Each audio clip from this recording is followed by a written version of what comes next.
Assalamualaikum warahmatullahi wabarakatuh. Kembali lagi dengan saya Hilma Yolvanisa dari Prodi S1 Pendidikan Guru Sekolah Dasar Fakultas Keguruan dan Ilmu Pendidikan Universitas Nahdlatul Ulama Surabaya. Di video sebelumnya saya menerangkan 7 aspek pedagogi guru. Kali ini saya akan menerangkan pemahaman tentang teori humanistik. Sebelum lanjut menonton, jangan lupa klik like, komen, dan subscribe yang ada di bawah ini ya. Selamat menonton.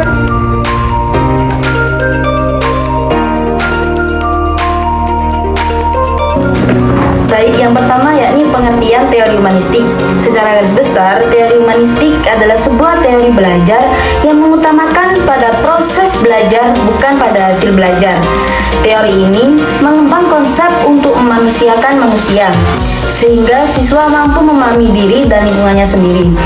Dalam teori humanistik, penting bagi siswa untuk merasa dihargai dan didengarkan. Mereka juga perlu merasa bebas dalam memilih metode pembelajaran yang sesuai dengan gaya belajar mereka. Dalam hal ini, kita sebagai guru berperan sebagai fasilitator, yang yakni membantu siswa mengembangkan potensi mereka, menemukan minat mereka, dan meningkatkan rasa percaya diri mereka dalam pembelajaran. Poin penting dari teori humanistik adalah bahwa setiap individu memiliki potensi penuh untuk berkembang. Dengan memberi perhatian dan dukungan yang tepat, siswa dapat tumbuh dan mencapai kemajuan yang signifikan dalam pembelajaran mereka sendiri.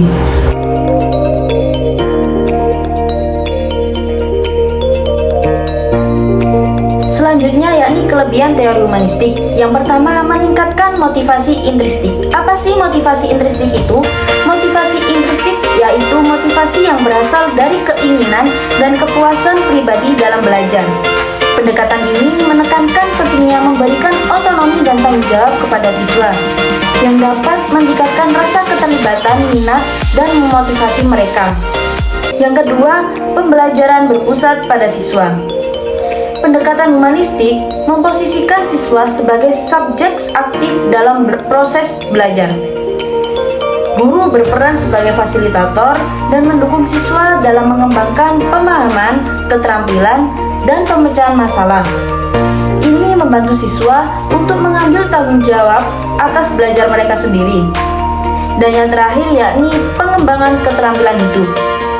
Teori humanistik mendorong pengembangan keterampilan sosial, emosional, dan intrapribadi. Pendekatan ini membantu siswa dalam membangun hubungan yang sehat, berkomunikasi efektif, mengelola emosi, dan meningkatkan pemahaman diri. Keterampilan ini memiliki nilai jangka panjang dalam kehidupan siswa. Di samping kelebihan ada kekurangan, bukan? Ini beberapa kekurangan teori humanistik. Yang pertama, tidak semua materi pelajaran cocok. Pendekatan humanistik mungkin kurang efektif dalam beberapa subjek yang membutuhkan penekanan pada fakta dan keterampilan yang lebih kaku. Materi yang terstruktur dengan jelas atau bergantung pada pemahaman konseptual yang mendalam mungkin membutuhkan pendekatan pembelajaran yang lebih terstruktur. Yang kedua, penilaian yang kompleks. Pendekatan humanistik memerlukan penilaian yang lebih holistik dan kompleks daripada penilaian tradisional yang berfokus pada tes atau ujian akhir. Mengukur kemajuan siswa dalam aspek seperti keterampilan interpersonal, kemandirian, dan kreativitas bisa menjadi lebih subjektif dan sulit diukur secara objektif. Dan yang terakhir yakni keterbatasan waktu dan sumber daya. Penerapan pendekatan humanistik mungkin membutuhkan waktu dan sumber daya yang lebih besar. Mendorong siswa untuk mengeksplorasi minat mereka sendiri dan mengambil kendali atas belajar mereka memerlukan perhatian individu yang intensif dari guru dan perencanaan yang lebih teliti. Ini bisa menjadi tantangan dalam lingkungan yang terbatas waktu dan sumber daya.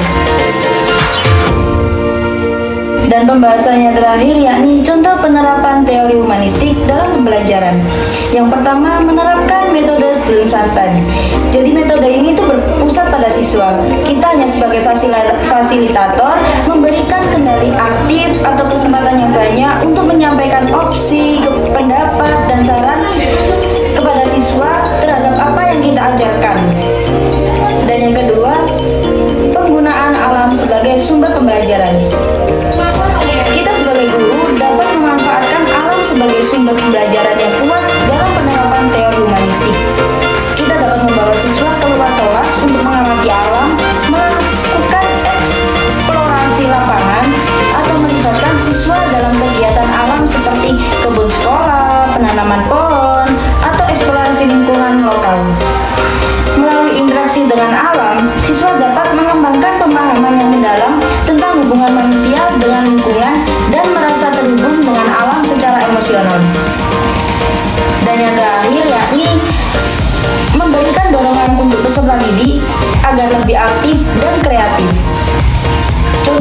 dengan memberikan reward atas apa yang dicapainya.